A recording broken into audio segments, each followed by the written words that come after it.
కారం రంగు రుచితో ఉంటుంది. ఆచి మిరపపొడి అదరగొట్టే కారం రంగు రుచి. ఉగ్రవాదుల అరెస్ట్ ఆ ప్రాంతాన్ని ఉలిక్కిపడేలా చేసింది. భారీ కుట్రను బయటపెట్టిన పోలీసులు లోతుగా జరుపుతున్న ఎంక్వైరీలో నమ్మలేని నిజాలు బయటకొస్తున్నాయి. ఇంతకీ రాయచోటిని తమ స్థావరంగా ఎందుకు ఎంచుకున్నారు? Let's watch.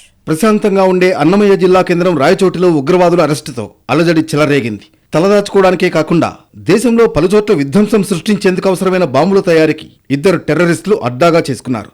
వారి ఇళ్ల నుంచి భారీగా పేలుడు పదార్థాలు స్వాధీనం చేసుకోవడంతో భారీ కుట్ర భగ్నమైంది. ఉగ్రవాద సంస్థల్లో ఒకటైన అల్ ఉమ్మాతో సంబంధం ఉన్న అమానుల్లా, మన్సూర్ తమిళనాడుకు చెందినవారు. వీరిద్దరూ దక్షిణాది రాష్ట్రాల్లో పలు బాంబు పేలుళ్ల కేసుల్లో నిందితులు.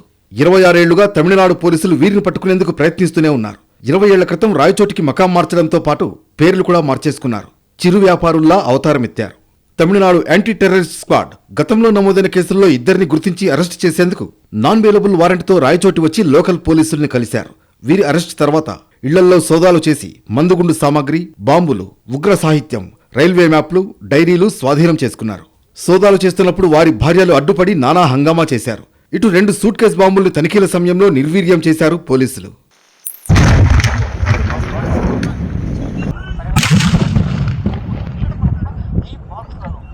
వీరి కాల్ డేటా ఆధారంగా పోలీసులు ఎంక్వైరీ చేస్తున్నారు. వీరి ఇళ్ల వద్ద దొరికిన సరంజామా చూస్తుంటే దేశవ్యాప్తంగా భారీ కుట్రలకు ప్లాన్ చేస్తున్నట్లు భావిస్తున్నారు. అరెస్టు చేయకపోతే భారీ విధ్వంసం జరిగేదని చెబుతున్నారు.